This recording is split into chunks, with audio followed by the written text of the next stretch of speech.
Jimmy K here, Metal Voice. Look at this.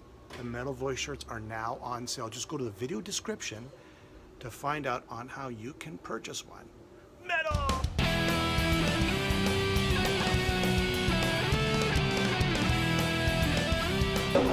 All right, here we are, live in Montreal, the construction capital of North America. The one, the only Blaze Bailey, who I probably interviewed now about, I don't know, 17 times. Yeah, it's great to be back, Jimmy. It's absolutely fantastic. This is one of my very favourite places in the world. I love coming to Canada. From my first appearance here at Piranha Bar and meeting you guys, all of the Canadian fans have been so supportive. It's great to be back. We've got something a little bit special planned in the set tonight because it's Canada as well. So I'm very, very happy to be here. And I've told them that they've got to take out extra insurance on the building because my fans are going to take the roof off this place tonight. So we are live and we are videotaping this. So just to tease everybody, what are those plans? Well, there's a song coming up and we've been rehearsing it for something else and we thought, well, maybe we'll put that in. So Sign of Something is in the set list tonight. It was in last night, we tried it, started going pretty well, so we're looking forward to that. All right. Most of the set revolves around my trilogy. Yes. There are 3 albums that tell one story. It's about a man called William Black. And the final part of the trilogy, which is mostly this tour, is the redemption of William Black, is the part 3 of that. And what is incredible is that fans that have seen me 5, 6, even 10 times have been telling me that this is their favourite set list of mine over the years. So it contains a lot of new songs, so that's really, really nice to hear. We're very excited. Which leads into the live CD, which if Nicola can get me the live CD so I can just show everybody. Get that live CD. And we are live immediately with, thank you very much, Nick. Here it is. This is the live CD, which is basically what you're talking about. Yeah, it's a little bit of Iron Maiden, and it's a greatest hits of the 3 albums. Yes, it's right? What I wanted to do over the years. I wanted to do the studio album, the tour, and then at the end of the tour, record the set list so that as a fan, you've got your album, you saw the tour, and then you've got a live album of that. And I haven't been able to do it up to now. I have great management now, and when I told them this idea, they're very supportive. And I also have a very talented guy in my band, Chris Appleton, who also mixed and produced the Live in France CD, and he said he's gonna take it on. So now every tour we'll be trying to do a live recording and produce a live CD of the set list of that tour. Wow. And it's something I wanted to do for a long time, but I didn't have the people around me before to be able to make that possible. So live in France, you can pick it up here tonight. The tour is tonight. Here it is. Yeah. So in the Montreal area, here you go, guys. Here in Piranha Bar tonight. All right. So what's next? Okay, you've done 3 albums, the trilogy. Yeah. So what's next? You're going to maybe another acoustic album, maybe some. Are you working on anything? The acoustic album that we did, Last December Wind, is really big, and it was a lot of energy to do that. So I'm really happy with the way that's turned out, and now I'm letting the dust settle creatively and see how I feel. The trilogy's over, it's 3, it's done, that story is told. So I'm going to see how I feel now about what to do with the next album. The tour goes on, and we have more dates for the Eagle Spirit tour, which goes right up to December. This summer, I'm doing a very special set at all my festival appearances. It's 25 years since I joined Iron Maiden. And I wanted to celebrate that because it's a really positive anniversary. I really loved being in a band. I learned so many positive things, and it's turned out really well for me. So is this all Iron Maiden? All Iron Maiden songs? It's my songs. It's my era songs from Virtual 11, from X Factor, and at each festival in the summer, we're calling it the 25 set because it's 25 years, and it's the last time I'll do that many Iron Maiden songs together.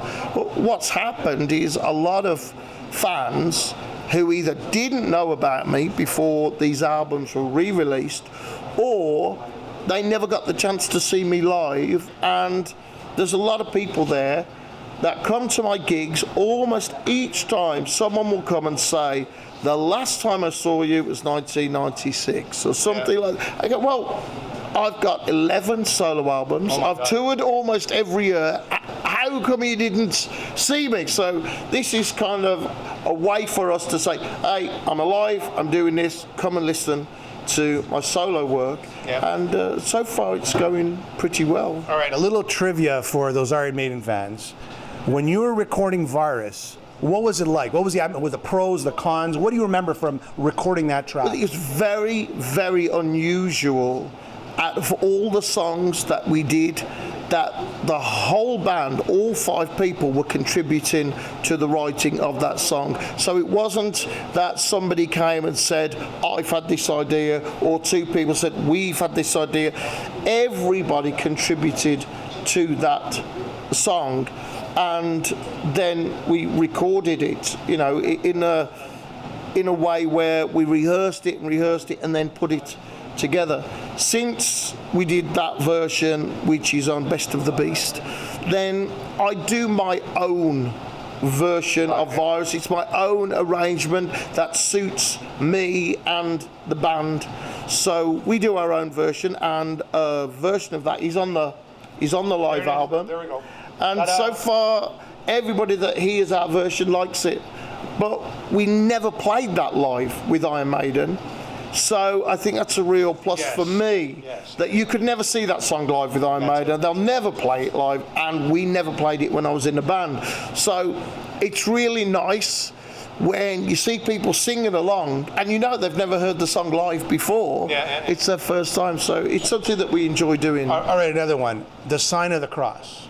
Yeah, that's what was it like so in the huge, studio? Man, is this long too long? It was a huge challenge because it's such an involved song that no one could remember how the song went. So you get somewhere and someone would mess up and say, so with that song, and it was the only one in all the time that I was involved with Maiden and all the songs that we wrote, that was the only one where we had to go, okay, we're going to have to piece this together. We record this part, and then we get that right, we get the groove. Now, then we record this part, and then they had to put it all together afterwards. And it wasn't until we actually heard all that put together that you heard the song complete. Of course, it's a fantastic song. It is. And then we played it live many, many times on the tour, and it has such an atmosphere and a vibe to it. But that's the only way. We had to take it to pieces, learn each part, and put it together. So. And I'd love to know, that's exactly what I wanted to know. What about, now, the big one, The Klansman? What do you remember being in the studio? Oh, that's huge in so many ways, Jimmy, because I remember Steve Harris coming into the studio with a bit of paper, and he said, what do you think of this idea? And he just sang it to me very quiet and played it very quiet. I said, it's amazing. I said, absolutely. He said, you should. I said, he's fantastic, man. That is absolutely fantastic. And that was The Klansman. And it went from that, just that little acoustic thing and a bit of an idea, and then we rehearsed it all together, and there was a real magic about it as well. And I think because of the subject of the song, you know, there was a lot of things against Maiden at that time. A lot of promoters had lost confidence. CD sales were down at that time. And to be singing that song, and the spirit of that song being about freedom and holding on and not knuckling down, not changing direction, not doing anything like that, but really staying true. It's a global meaning. Right? Yeah, global sort of staying true to yourself. And that was really special, and you could never predict the impact of that song live was just fantastic, man. Now I'm fascinated. Two more, and that's it. Okay, Future Real and Man on the Edge. What do you remember in the studio when you were recording those? Future Real was. Steve came to me and said, I have this fast idea. What do you think? Have you got anything for it? And I had these lyrics that I'd been working on, which based around paranoia. And, you know, they say that if people are after you, then you're not really paranoid. If everybody is out to get you, then it's not paranoia. And that's what the lyrics were about. And I said, well, let's try this. And that was it. It was turned into Future Real. And it was fantastic, and it was a set opener. And for Man on the Edge, that was one of the very first ideas that I had. I went to Yannick Gur's house, and he's got a little home studio there, and we sat down, we were going through things. And that song is based on the movie Falling Down with Michael Douglas, which really touched me. I know it may sound really cheesy, but the guy is pretending to go to work every day because he is ashamed that he's been fired from his job. He's been let go from his job. When I was a very young man and I had a paper round when I was at school, I did exactly the same thing. You lost your mind on the paper round. I went to that paper round every day because I was scared of my stepfather and what he would say if he found out that I didn't have my paper round, that I'd been fired by the shop. They said, we don't want you anymore to deliver papers. And I was so scared of my stepfather that I went every day out of the house at 7 a.m. to give the appearance that I still had that paper round. And so that when I saw that movie Falling Down, it really resonated with me. And then it came together so quickly. I said, oh, we'll try this. And Yannick said, yeah, a bit of this. And then we took it and we said to the rest of the band, what do you think about this? And it just went great. And it was the first single chosen from the album. The video was great. Yeah. So for me, that was the first hit song. Yes. Really a real hit. It was top 10 all over the world in the rock charts. So that was the biggest thing. It was incredible that I'd been a part of it. I've written a lot of songs before that, but that was so meaningful to me that it was something that resonated with me personally, and it was this big song that went everywhere, and my idea was good enough, and that was something very special. And that confidence that I got from working with the band, that's transferred to my solo work. And if you listen to the Infinite Entanglement trilogy carefully, you can see direct influence, more perhaps than on my other albums, of working with the guys in Maiden and learning all of those things, and big melody parts, and making sure the instrumental really says something. It's one of the things when I was working with Steve Harris, he said, it's not just the instrumental, it's as important as the vocals. It has to do something. It has to go somewhere. It has to tell its own story. And I've kept that. And working very closely with Chris Appleton on the recording of my trilogy, it's been really, really good. You know what? Thank you very much. And just those are 5 songs that we spoke about that are Maiden classics, not only in the Blaze era, but in the overall Iron Maiden era, and I'm sure everybody can agree to that.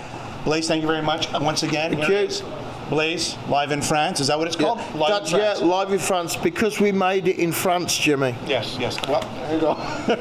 Thank you very much, and we'll see you next year. Okay, yeah.